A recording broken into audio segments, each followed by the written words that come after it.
मशहूर उजरती कातिल डकैत रेपिस्ट काशी चीमा कौन सी? अपने ताए दो अपने कज़न ते अपने तवाए ताए दे जवाई नूं कतल क्यों कीता? इंस्पैक्टर आशिक मारत उत्ते काशी बार बार हमले क्यों करदा सी?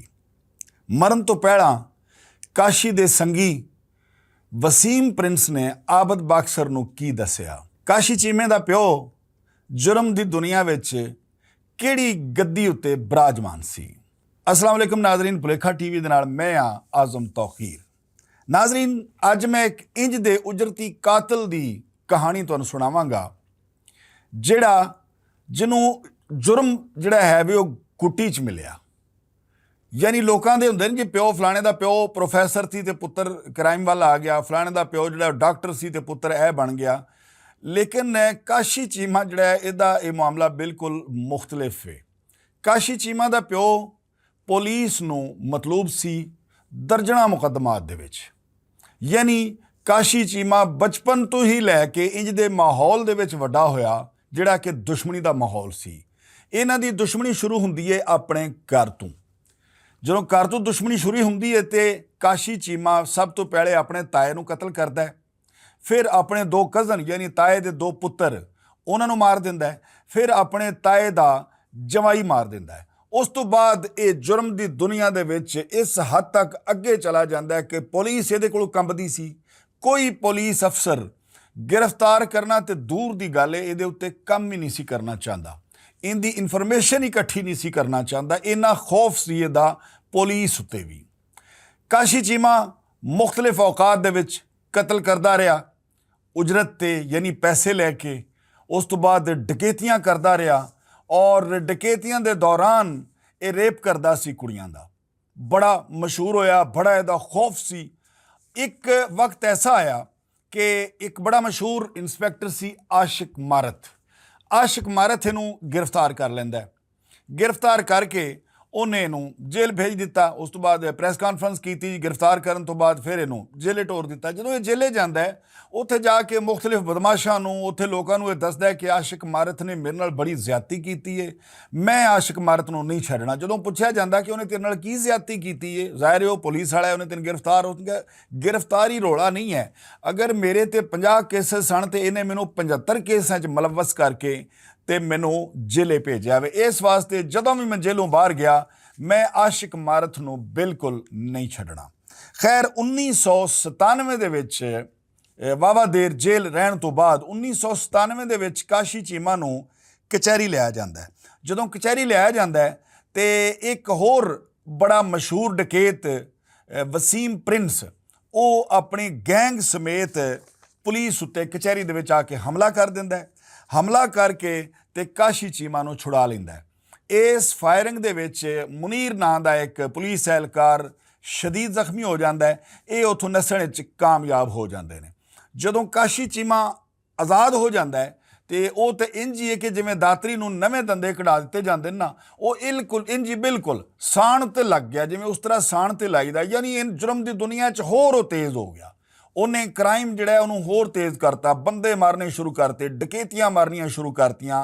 नाल उन्हें काम की कीता जिहड़ी वो जेल च गल करदा सी कि मैं आशिक मारत नूं नहीं छड्डांगा। उन्हें पहला हमला किया इंस्पैक्टर आशिक मारत दे उत्ते। इन्ना शदीद हमला किया कि आशिक मारत नूं मजबूर होके अपनी गड्डी थाने इकबाल टाउन वाड़ी ते अपनी जान बचाई। फिर उन्हें दूजा हमला किया, वो किया वध थाना दे नाल आशिक मारत दा बिल्कुल घर जिहड़ा वे वो सी थाने दी कंध दे बिल्कुल नाल। आशिक मारत अपने घर जा रहा वे थाने चों ते उन्हें पहले ही थड़ा दिता है सी काशी चीमा ने, उन्हें हमला कर दिता। उदों भी आशिक मारत दी खुशकिस्मती ये वे कि चौंकि नाल थाना सी, उन्हें गड्डी नसाई ते थाने वादत कलोनी जा वड़िया, उहदी जान फिर बच गई। तीजी वारी उन्हें फिर ये काम किया कि वो आशिक मारत दे घर तक पहुँच गया। लेकिन खुशकिस्मती नाल आशिक मारत उस दिन अपने घर दे विच मौजूद नहीं सी। ये सिलसिला चलता रहा। पुलिस ते उहदा खौफ जिहड़ा है वो होर वधदा रहा। अच्छा, एक बार इंज होया कि इंस्पैक्टर आशिक मारत जिहड़ा है एक कसूर जाता है। एक डकैत सी बड़ा मशहूर मोहम्मद अली भट्टी, उन्होंने गिरफ्तार करने वास्ते ਤੇ ਉਹਨਾਂ ਦਿਨਾਂ 'ਚ ਮਸ਼ਹੂਰ ਇੰਸਪੈਕਟਰ ਆਬਦ ਬਾਕਸਰ ਇਹ ਥਾਣਾ ਸਦਰ ਕਸੂਰ ਦੇ ਵਿੱਚ ਤਾਇਨਾਤ ਸੀ। ਜਦੋਂ ਉੱਥੇ ਜਾਂਦਾ ਹੈ ਤੇ ਜ਼ਾਹਿਰ ਹੈ ਮਕਾਮੀ ਪੁਲਿਸ ਨੂੰ ਨਾਲ ਲੈਣਾ ਹੁੰਦਾ ਹੈ, ਜਿਹਦੇ ਇਲਾਕੇ 'ਚ ਜਾ ਕੇ ਮੁਲਜ਼ਮ ਪੁਲਿਸ ਨੇ ਫੜਨਾ ਹੋਵੇ। ਉੱਥੇ ਜਦੋਂ ਜਾਂਦਾ ਵੇ ਤੇ ਉਹ ਦੋਵੇਂ ਰਲ ਕੇ ਆਬਦ ਬਾਕਸਰ ਔਰ ਆਸ਼ਿਕ ਮਾਰਤ ਜਿਹੜੇ ਨੇ ਉਹ ਮੁਹੰਮਦ ਅਲੀ ਦੇ ਘਰ ਰੇਡ ਕਰਦੇ ਨੇ, ਲੇਕਿਨ ਉਹ ਘਰ 'ਚ ਨਹੀਂ ਹੁੰਦਾ, ਲਿਹਾਜ਼ਾ ਉਹ ਨਾਕਾਮ ਹੋ ਕੇ ਵਾਪਸ ਆ ਜਾਂਦੇ ਨੇ। ਅੱਛਾ, ਵਾਪਸੀ ਦੇ ਉੱਤੇ ਆਸ਼ਿਕ ਮਾਰਤ ਇੰਸਪੈਕਟਰ ਆਬਦ ਨੂੰ ਸਾਈਡ ਤੇ ਲਿਜਾ ਕੇ ਤੇ ਆਪਣੀ ਪਰੇਸ਼ਾਨੀ ਦੱਸਦਾ ਹੈ ਕਿ ਕਾਸ਼ੀ ਚੀਮਾ ਨਾਂ ਦਾ ਇੱਕ ਡਕੈਤ ਹੈ, ਉਜਰਤੀ ਕਾਤਲ ਹੈ, ਮੈਨੂੰ ਉਹਦੇ ਤੋਂ ਜਾਨ ਤੋਂ ਖਤਰਾ ਹੈ, ਮੇਰੇ ਕੋਲ ਸਿਰਫ ਧੀਆਂ ਨੇ, ਪਿਓ ਪੁੱਤਰ ਵੀ ਮੇਰੇ ਕੋਲ ਕੋਈ ਨਹੀਂ, ਤੇ ਮੈਨੂੰ ਮੈਂ ਉਹਦੇ ਤੋਂ ਬੜਾ ਪਰੇਸ਼ਾਨ ਹਾਂ, ਮੇਰੇ ਤੇ 3 ਹਮਲੇ ਹੁਣ ਤੀਕਰ ਕਰ ਚੁੱਕਿਆ ਵੇ ਤੇ ਉਹਦਾ ਕੁਝ ਕਰੋ। ਖੈਰ ਆਬਦ ਬਾਕਸਰ ਬੜਾ ਮਸ਼ਹੂਰ ਸੀ ਉਹਨਾਂ ਦਿਨਾਂ 'ਚ ਵੀ। ਆਬਦ ਬਾਕਸਰ ਕਹਿੰਦਾ ਕਿ ਮੈਂ ਵੀ ਪਰੇਸ਼ਾਨ ਹੋ ਗਿਆ, ਲੇਕਿਨ ਉਹਨੂੰ ਮੈਂ ਕਿਹਾ ਕਿ ਅੱਲਾ ਖੈਰ ਕਰੇਗਾ, ਇਹਨੂੰ ਜ਼ਰੂਰ ਫੜਾਂਗੇ। ਕੁਛ ਵੇਲੇ ਮਗਰੋਂ ਆਬਦ ਬਾਕਸਰ ਜਿਹੜਾ ਹੈਗਾ ਉਹਦਾ ਤਬਾਦਲਾ ਹੁੰਦਾ ਹੈ ਕਸੂਰ ਤੋਂ ਥਾਣਾ ਸਬਜ਼ਾਜ਼ਾਰ ਲਾਹੌਰ ਦੇ ਵਿੱਚ। ਨਵਾਂ ਕੋਟ ਸਰਕਲ ਹੈ ਔਰ ਆਸ਼ਿਕ ਮਾਰਤ ਜਿਹੜਾ ਹੈਗਾ ਉਹ ਤੇ ਆਬਦ ਬਾਕਸਰ ਇੱਕੋ ਹੀ ਸਰਕਲ ਹੈ, ਦੋਵੇਂ ਤਾਇਨਾਤ ਸਨ। ਤੇ ਇੱਕ ਦਿਨ ਹੁੰਦਾ ਹੈ ਵੇ ਕਿ ਉਦੋਂ ਇੱਕ ਐਸਪੀ ਸਨ ਜਾਵੇਦ ਸ਼ਾਹ ਸਾਹਿਬ, ਉਹ ਵੀ ਬੜੇ ਮਸ਼ਹੂਰ ਸਨ, ਉਹਨਾਂ ਵੀ ਬੜੇ ਕਾਰਨਾਮੇ ਸਰ ਅੰਜਾਮ ਦਿੱਤੇ ਹੋਏ ਸਨ। ਉਹ ਇਹਨਾਂ ਦੋਵਾਂ ਨੂੰ ਬੁਲਾਉਂਦੇ ਨੇ, ਆਸ਼ਿਕ ਮਾਰਤ ਨੂੰ ਵੀ ਬੁਲਾਉਂਦੇ ਨੇ ਔਰ ਆਬਦ ਬਾਕਸਰ ਨੂੰ ਵੀ ਬੁਲਾਉਂਦੇ ਨੇ। ਬੁਲਾ ਕੇ ਤੇ ਆਬਦ ਬਾਕਸਰ ਨੂੰ ਜਵੇਦ ਸ਼ਾਹ ਇਹ ਗੱਲ ਕਹਿੰਦਾ ਹੈ ਕਿ ਵੇਖ, ਇਹ ਤੇਰਾ ਵੱਡਾ ਭਰਾ ਹੈ ਜਿਹਦਾ ਨਾਂ ਆਸ਼ਿਕ ਮਾਰਤ ਹੈ, ਇਹਦੀ ਇੱਕ ਪਰੇਸ਼ਾਨੀ ਹੈ। ਪਰੇਸ਼ਾਨੀ ਇਹ ਵੇ ਕਿ ਇੱਕ ਮਸ਼ਹੂਰ ਉਜਰਤੀ ਕਾਤਲ ਹੈ, ਡਕੈਤ ਹੈ, ਰੇਪਿਸਟ ਹੈ ਔਰ ਉਹਦਾ ਨਾਂ ਹੈ ਕਾਸ਼ੀ ਚੀਮਾ। ਉਹ ਇਹਨੂੰ ਕਤਲ ਕਰਨ ਵਾਸਤੇ ਕਈ ਹਮਲੇ ਕਰ ਚੁੱਕਿਆ ਵੇ ਔਰ ਉਹ ਇਹਨੂੰ ਮਾਰਨਾ ਚਾਹੁੰਦਾ ਵੇ। ਲਿਹਾਜ਼ਾ ਤੁਸੀਂ ਦੋਵੇਂ ਰਲ ਕੇ ਤੇ ਉਹਦੇ ਤੇ ਕਾਸ਼ੀ ਚੀਮਾ ਤੇ ਕੰਮ ਕਰੋ ਤੇ ਉਹਨੂੰ ਗ੍ਰਿਫਤਾਰ ਕਰੋ, ਮਰਦਾ ਹੈ ਤੇ ਮਾਰ ਦਿਓ, ਗ੍ਰਿਫਤਾਰ ਹੁੰਦਾ ਹੈ ਤੇ ਗ੍ਰਿਫਤਾਰ ਕਰ ਲਿਓ।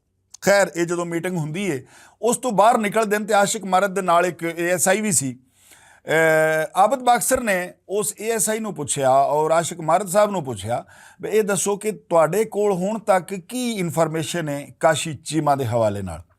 ਤੇ ਉਹ ASI ਨੇ ਦੱਸਿਆ ਕਿ ਸਿਰਫ ਇੰਨੀ ਕੋ ਇਨਫੋਰਮੇਸ਼ਨ ਹੈ ਸਾਡੇ ਕੋਲ ਕਿ ਇੱਕ ਅਸਲਾ ਡੀਲਰ ਹੈ ਭੋਲਾ,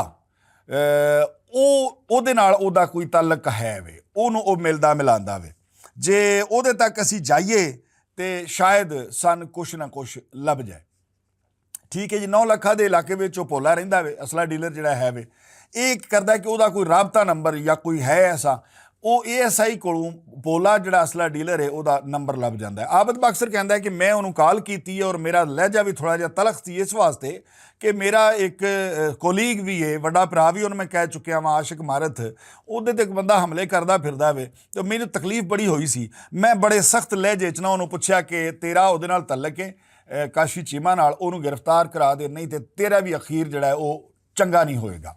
ਖੈਰ ਉਹਨੇ ਟੈਲੀਫੋਨ ਦੇ ਉੱਤੇ ਆਬਦ ਬਾਕਸਰ ਨੂੰ 6 ਦਿਨਾਂ ਦਾ ਉਹਨੇ ਟਾਈਮ ਲਿਆ ਕਿ 6 ਦਿਨਾਂ ਬਾਅਦ ਮੈਂ ਤੁਹਾਨੂੰ ਗ੍ਰਿਫਤਾਰ ਕਰਾਉਣਾ ਵਾਂ ਕਾਸ਼ੀ ਚੀਮਾ। ਅੱਛਾ, ਆਬਦ ਬਾਕਸਰ ਕਹਿੰਦਾ ਕਿ ਮੈਂ ਸੋਚਿਆ ਕਿ ਇਹ ਡਬਲ ਕ੍ਰਾਸ ਕਰੇਗਾ, ਇਹ ਇੱਧਰ ਸਾਨੂੰ ਕਹਿ ਰਿਹਾ ਹੈ, ਉੱਧਰ ਇਹਨੇ ਕਾਸ਼ੀ ਚੀਮੇ ਨੂੰ ਦੱਸ ਦੇਣਾ ਕਿ ਇਹ ਸੂਰਤ ਹਾਲ ਹੈਗੀ ਹੈ, ਲਿਹਾਜ਼ਾ ਇਹ ਡਬਲ ਕ੍ਰਾਸ ਕਰ ਰਿਹਾ। ਖੈਰ ਆਬਦ ਬਾਕਸਰ ਕਹਿੰਦਾ ਅਸੀਂ ਚੁੱਪ ਹੋ ਗਏ।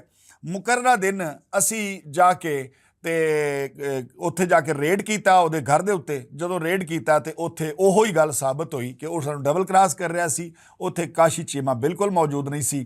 ਖੈਰ ਇਸ ਰੇਡ ਵਿੱਚ ਕਾਸ਼ੀ ਚੀਮਾ ਤੇ ਨਾ ਮਿਲਿਆ, ਲੇਕਿਨ ਆਬਦ ਬਾਕਸਰ ਨੇ ਅਸਲਾ ਡੀਲਰ ਦੇ ਜਿਹੜੇ ਮੁਲਾਜ਼ਮ ਸਨ ਉਹਨਾਂ ਕੋਲੋਂ ਪੁੱਛਗਿੱਛ ਕੀਤੀ ਤੇ ਉਹਨਾਂ ਕੋਲੋਂ ਕਾਸ਼ੀ ਦਾ ਨੰਬਰ ਲੱਭ ਗਿਆ। ਜਦੋਂ ਉਹ ਨੰਬਰ ਲੱਭ ਗਿਆ ਤੇ ਉਹ ਨੰਬਰ ਉਹਨਾਂ ਅਸਲਾ ਡੀਲਰ ਦੇ ਮੋਬਾਈਲ ਤੋਂ ਜਦੋਂ ਮਿਲਾਉਂਦੇ ਨੇ ਤੇ ਅਸਲਾ ਡੀਲਰ ਸਾਹਿਬ ਜਿਹੜੇ ਨੇ ਉਹ ਉਹਨਾਂ ਵੈਲਡਰ ਦੇ ਨਾਂ ਦੇ ਉੱਤੇ, ਆਸ਼ਿਕ ਵੈਲਡਰ ਦੇ ਨਾਂ ਦੇ ਉੱਤੇ ਉਹਦਾ ਨੰਬਰ ਸੇਵ ਕੀਤਾ ਆ ਸੀ ਕਾਸ਼ੀ ਚੀਮੇ ਦਾ। ਖੈਰ ਇਹਨਾਂ ਉਹਨੂੰ ਕਿਹਾ ਕਿ ਹੁਣ ਤੂੰ ਸਾਡੇ ਸਾਹਮਣੇ ਉਹਨੂੰ ਕਾਲ ਕਰ, ਪਹਿਲੇ ਤੂੰ ਡਰਾਮਾ ਕੀਤਾ, ਤੂੰ ਡਬਲ ਕ੍ਰਾਸ ਕੀਤਾ ਵੇ, ਸਾਡੇ ਸਾਹਮਣੇ ਉਹਨੂੰ ਕਾਲ ਕਰਕੇ ਉਹਨੂੰ ਪੁੱਛ ਕੇ ਤੂੰ ਕਿੱਥੇ ਵੇ ਔਰ ਤੇਰਾ ਕੀ ਪ੍ਰੋਗਰਾਮ ਕੀ ਹੈ। ਉਹਨੇ ਇਹਨਾਂ ਦੇ ਸਾਹਮਣੇ ਆਬਦ ਬਾਕਸਰ ਦੇ ਕਾਲ ਕਰਦਾ ਕਾਸ਼ੀ ਨੂੰ ਤੇ ਕਾਸ਼ੀ ਨੇ ਦੱਸਿਆ ਕਿ ਮੇਰਾ ਅੱਜ ਦਾ ਫਾਈਨਲ ਪ੍ਰੋਗਰਾਮ ਹੈ ਕਿ ਮੈਂ ਆਸ਼ਿਕ ਮਾਰਤ ਇੰਸਪੈਕਟਰ ਜਿਹੜਾ ਉਹਨੂੰ ਮਾਰ ਦੇਣਾ ਵੇ ਔਰ ਮੈਂ ਇਸ ਟਾਈਮ ਮੈਂ ਸਬਜ਼ਾਜ਼ਾਰ ਦੇ ਇਲਾਕੇ 'ਚ ਉਹਦੀ ਰੈਕੀ ਕਰ ਰਿਹਾ ਵਾਂ। ਉਹਨੇ ਡਿਊਟੀ ਤੋਂ ਬਾਅਦ ਜਦੋਂ ਘਰ ਜਾਣਾ ਵੇ ਉਦੋਂ ਮੈਂ ਆਸ਼ਿਕ ਮਾਰਤ ਨੂੰ ਮਾਰ ਦੇਣਾ ਵੇ। ਖੈਰ ਇਹ ਸਪੀਕਰ ਓਪਨ ਸੀ ਤੇ ਇਹ ਸਾਰਾ ਕੁਝ ਆਬਦ ਬਾਕਸਰ ਵੀ ਸੁਣ ਰਿਹਾ ਸੀ। ਇਹਨਾਂ ਕੀ ਕੀਤਾ, ਇਹਨਾਂ ਇਹ ਕੀ ਕੀਤਾ ਕਿ ਜਿਹੜਾ ਪੋਲਾ ਅਸਲਾ ਡੀਲਰ ਹੈ 2-3 ਅਹਿਲਕਾਰ ਉਹਦੇ ਕੋਲ ਬਿਠਾ ਦਿੱਤੇ ਤਾਂ ਕਿ ਇੱਕ ਮੂਵਮੈਂਟ ਨਾ ਕਰੇ ਔਰ ਇਹਦਾ ਮੋਬਾਈਲ ਜਿਹੜਾ ਹੁਣ ਮੁਸਲਸਲ ਬੰਦ ਰਹੇਗਾ। ਤੇ ਅਸੀਂ ਸਬਜ਼ਾਦਾਰ ਜਾਂਦੇ ਹਾਂ। ਖੈਰ ਆਬਦ ਬਾਕਸਰ ਉਤੋਂ ਸਬਜ਼ਾਦਾਰ ਆ ਜਾਂਦਾ ਹੈ। ਇਹ ਕਰਦੇ ਨੇ ਕਿ ਦੋ ਜਗ੍ਹਾ ਤੇ ਮੁਖਤਲਿਫ ਜਗ੍ਹਾ ਦੇ ਉੱਤੇ ਨਾਕੇ ਲਾਉਂਦੇ ਨੇ। ਆਬਦ ਬਾਕਸਰ ਥਾਣੇ ਦੇ ਅੰਦਰ ਬੈਠ ਜਾਂਦਾ ਹੈ, ਕੁਝ ਅਹਿਲਕਾਰ ਸੱਜੇ ਖੱਬੇ ਬਿਠਾ ਦਿੰਦਾ ਵੇ ਸਫੇਦ ਵਰਦੀਆਂ ਦੇ ਵਿੱਚ, ਔਰ ਆਸ਼ਿਕ ਮਾਰਤ ਸਾਹਿਬ ਜਿਹੜੇ ਨੇ ਉਹਨਾਂ ਨੂੰ ਬਾਈਪਾਸ, ਜਿਹੜਾ ਬਾਈਪਾਸ ਨੂੰ ਸੜਕ ਨਿਕਲਦੀ ਏ ਥਾਣੇ ਸਬਜ਼ਾਦਾਰ ਤੋਂ ਬਾਈਪਾਸ ਵਾਲੇ ਪਾਸੇ ਜਾਂਦੀ ਏ ਸ਼ੇਰਾਕੋਟ ਵਾਲੇ ਪਾਸੇ, ਉਹਦੇ ਆਸ਼ਿਕ ਮਾਰਤ ਸਾਹਿਬ ਜਿਹੜੇ ਨੇ ਉਹ ਵੱਡਾ ਨਾਕਾ ਲਾ ਕੇ ਖਲੋ ਜਾਂਦੇ ਨੇ। ਅੱਛਾ, ਉਹੋ ਹੀ ਹੁੰਦਾ ਹੈ ਕਿ ਥੋੜ੍ਹੀ ਦੇਰ ਬਾਅਦ ਇੱਕ ਚਿੱਟੀ ਗੱਡੀ ਦੇ ਵਿੱਚ ਕਾਸ਼ੀ ਚੀਮਾ ਆਪਣੇ ਸਾਥੀਆਂ ਸਮੇਤ ਆਉਂਦਾ ਹੈ। ਜਦੋਂ ਉਹ ਦੂਰੋਂ ਹੀ ਨਾਕਾ ਵੇਖਦਾ ਵੇ ਤੇ ਉਹਨੂੰ ਸਮਝ ਆ ਜਾਂਦੀ ਕਿ ਇਹਦੇ ਤਗੜਾ ਨਾਕਾ ਹੈ, ਉਹ ਆਪਣਾ ਰਸਤਾ ਚੇਂਜ ਕਰਕੇ ਤੇ ਥਾਣਾ ਸਬਜ਼ਾਦਾਰ ਦੇ ਸਾਹਮਣਿਓਂ ਗੁਜ਼ਰਨ ਦੀ ਕੋਸ਼ਿਸ਼ ਕਰਦਾ ਹੈ। ਜਦੋਂ ਉੱਥੇ ਗੁਜ਼ਰਨ ਦੀ ਕੋਸ਼ਿਸ਼ ਕਰਦਾ ਹੈ ਤੇ ਆਬਦ ਬਾਕਸਰ ਹੋਰੀ ਉਹਦੇ ਅੱਗੇ ਰੁਕਾਵਟਾਂ ਖੜੀਆਂ ਕਰਕੇ ਉਹਨੂੰ ਰੋਕ ਲੈਂਦੇ ਨੇ। ਜਦੋਂ ਉਹਨੂੰ ਰੋਕ ਲੈਂਦੇ ਨੇ ਤੇ ਪੁਲਿਸ ਮੁਕਾਬਲਾ ਸ਼ੁਰੂ ਹੋ ਜਾਂਦਾ ਹੈ। ਅੱਛਾ, ਇਸ ਪੁਲਿਸ ਮੁਕਾਬਲੇ ਤੋਂ ਪਹਿਲੇ ਹੁੰਦਾ ਹੈ ਕਿ ਉਹਦੀ ਗੱਡੀ 'ਚ ਟੋਟਲ ਕਾਸ਼ੀ ਸਮੇਤ 4 ਬੰਦੇ ਸਨ। 2 ਬੰਦੇ ਜਦੋਂ ਉਹਨਾਂ ਨਾਕਾ ਵੇਖਿਆ ਨਾ ਦੂਰੋਂ ਹੀ ਪੁਲਿਸ ਦਾ, ਉਹ ਉੱਥੇ ਹੀ ਲੱਥ ਗਿਆ। ਪਿੱਛੇ ਹੁਣ 2 ਬੰਦੇ ਰਹਿ ਗਏ, ਜਿਨ੍ਹਾਂ 'ਚ ਇੱਕ ਵਸੀਮ ਪ੍ਰਿੰਸ ਜਿਹੜਾ ਕਿ ਪੁਲਿਸ ਨੂੰ ਆਪ ਬਹੁਤ ਜ਼ਿਆਦਾ ਮਤਲੂਬ ਸੀ, ਉਹ ਔਰ ਕਾਸ਼ੀ ਚੀਮਾ ਦੋਵੇਂ ਰਹਿ ਗਏ। ਇਹ ਜਦੋਂ ਦੋਵੇਂ ਰਹਿ ਜਾਂਦੇ ਨੇ, ਇਹਨਾਂ ਨੂੰ ਰੋਕਿਆ ਜਾਂਦਾ ਹੈ ਥਾਣਾ ਸਬਜ਼ਾਦਾਰ ਦੇ ਬਿਲਕੁਲ ਸਾਹਮਣੇ। ਜਦੋਂ ਰੋਕਿਆ ਜਾਂਦਾ ਹੈ ਤੇ ਇਹ ਮੁਕਾਬਲਾ ਸ਼ੁਰੂ ਕਰ ਦਿੰਦੇ ਨੇ।